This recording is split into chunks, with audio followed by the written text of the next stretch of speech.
talk about that? Do you actively manage the portfolio companies you work with? We do. Have to remember, we're very hands-on, and which means sometimes you're going like this because these are young CEOs, and sometimes you're going like this. We've had a few conversations with company attached. I was like, get over here in 15 minutes.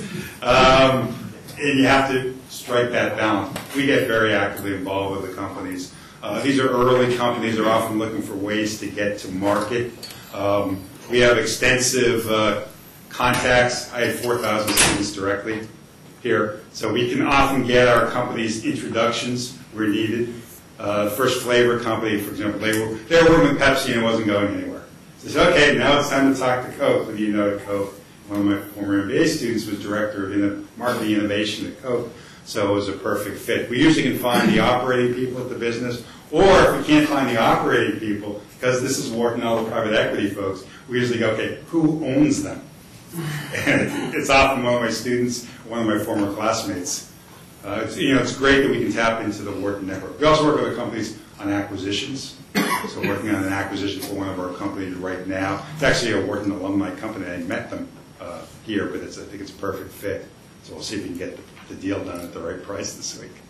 All right. Paul, do you manage the real estate that you invest in or such?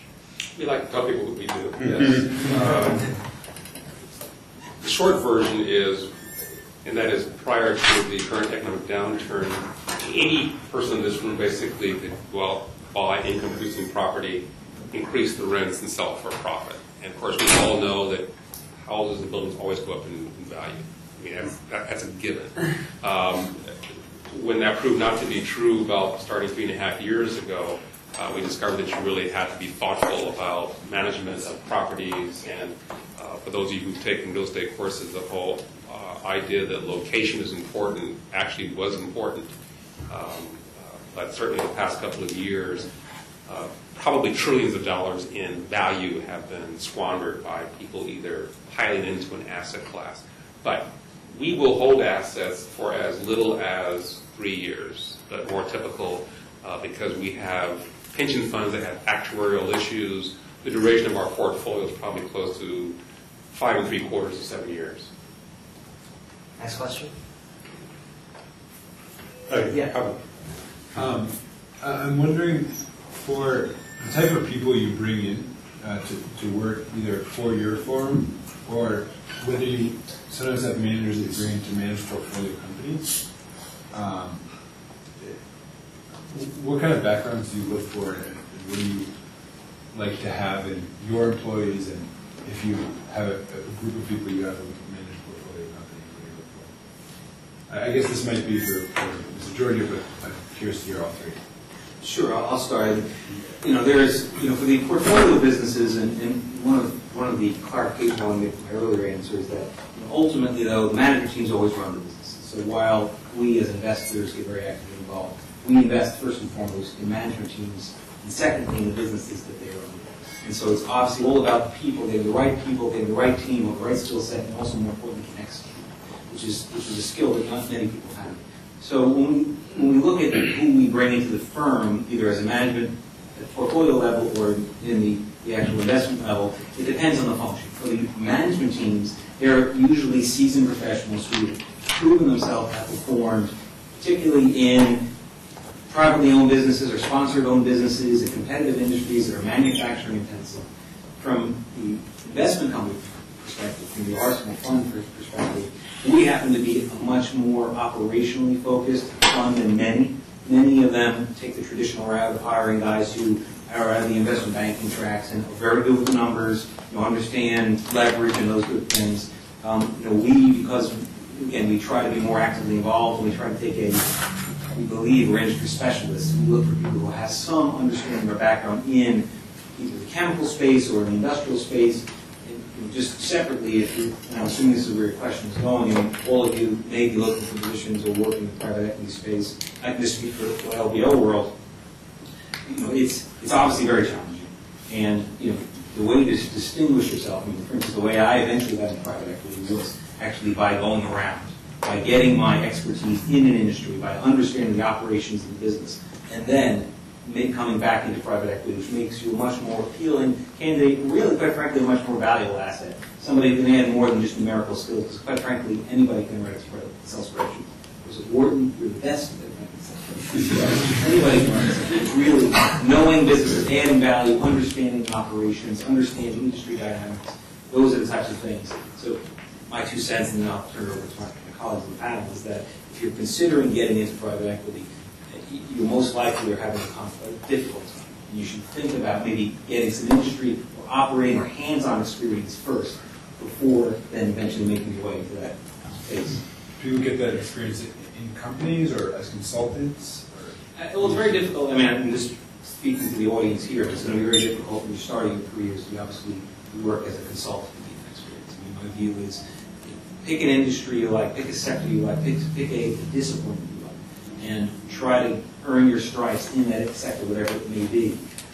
You could be entering from any area in that business, but learning an industry or learning a function or getting a hands-on operational experience.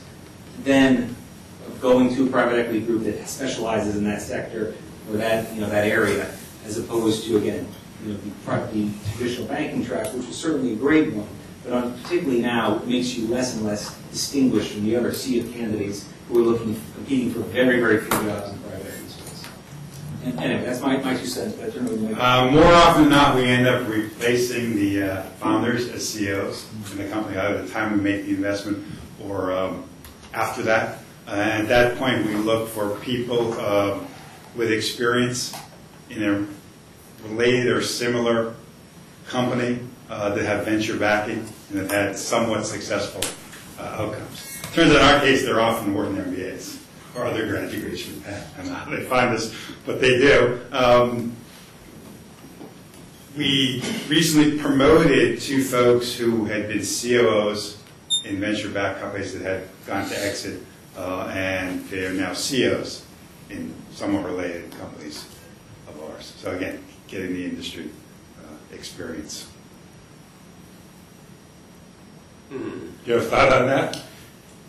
Actually, I have questions for you, but That's okay. But in answer to your precise question, I mean, our organization and our business looks for people like the people here in the audience.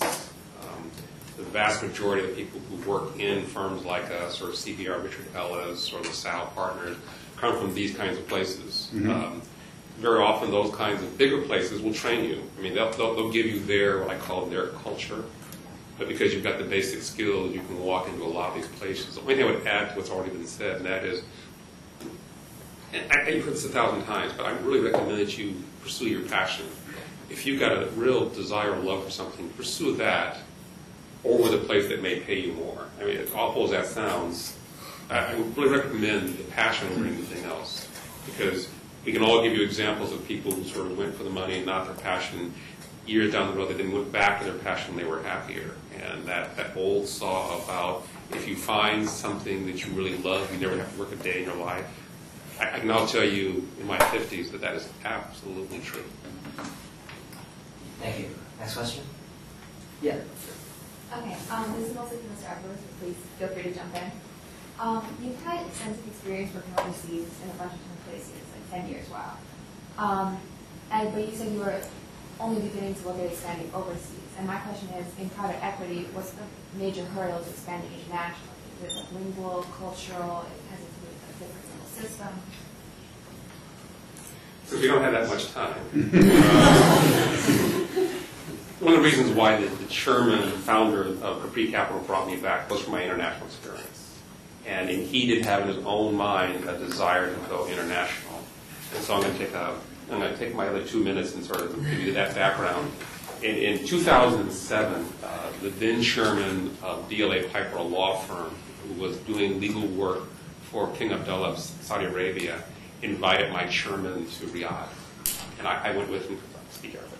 And while we were there, my chairman boss, who was very charismatic, convinced the king to give us a mandate, unbid, for a $6 billion project. After which I sort of sat there and said, we didn't just get a $6 million project just from our conversation with King of Saudi Arabia. My boss said, yeah, basically, we just did. Yeah, that's right. How did that happen? Not necessarily thing. This is what you hold up the sign when dinosaurs walked the earth. My wife, who's a college president, college professor, would absolutely disagree with this next statement. One side of me would tell you, go out and get a great liberal arts education that you're getting here. The other side of me would sort of say, go out and specialize as fast as possible. Because you just never know what your employer is going to want. Back in the day when dinosaurs ruled the earth, Citicorp wanted people who were generalists. I have no idea what Citicorp wants these days. I've not a clue. I know my firm really loves generalists. They like people who are bright, quick, smart, good background, adaptive, and so forth. But to be successful overseas, I would guess you've got to be culturally astute more than speak the language, because unfortunately everybody speaks English in their own dialect. Everybody has sent people to Harvard, Wharton, Columbia, Dartmouth, so they've all got hotshot MBAs on their staff. And what I tell my own children, and I'll tell you this, you probably already know, and that is the smartest people you're going to compete against aren't here at Wharton. They're the men and women in India and China and Brazil and Russia, people you can't even see. So when you get overseas, when you get there, you're going to find that they're usually a step ahead of you because that's part of their milieu already. So in answer to your question is, it's an array and raft of things, but if you have a passion for it, definitely take a language. Definitely do every exchange program you can while you're at Penn. Definitely do LinkServe and Facebook with people outside the United States. I recommend all that. So, Paul, you talked about how being a generalist is important, being bright and adaptive. And Anthony, you talked about how being a specialist is important in your field. Do you guys want to reconcile that? Maybe it's because of The specialist of being a generalist. I don't know. I mean, I will just, again, I can only speak from the background of the private equity space and the operating. And again, I'm thinking about how someone who's young and graduating from undergrad education has the best opportunity to get into the private equity space. And my view, and I don't think we're saying two different things, which is to focus, to specialize, to learn up on follow your passion in a single industry or area, become very good at it, and that will distinguish you when those opportunities come. You happen to be sitting in front of a king. All right, thank you. Next question. Yeah, sure. This question from Michael on MetroChat. Sure. You mentioned that you get very actively involved in all your portfolio companies. With your teams relatively small, 4 people, 2 MDs, a lot of portfolio companies seems like. Are you able to really focus on all of them, get very actively involved in all of them, or do you focus on some, such as the successful ones like Dugby.com more than others? Yeah, answer to the question is yes to both. We work a lot. I was having coffee recently with one of my former students, who's probably the most famous early stage venture capitalists around, and he said, how do you have so many portfolios? Because you have more than I do, and I'm really active. And I said,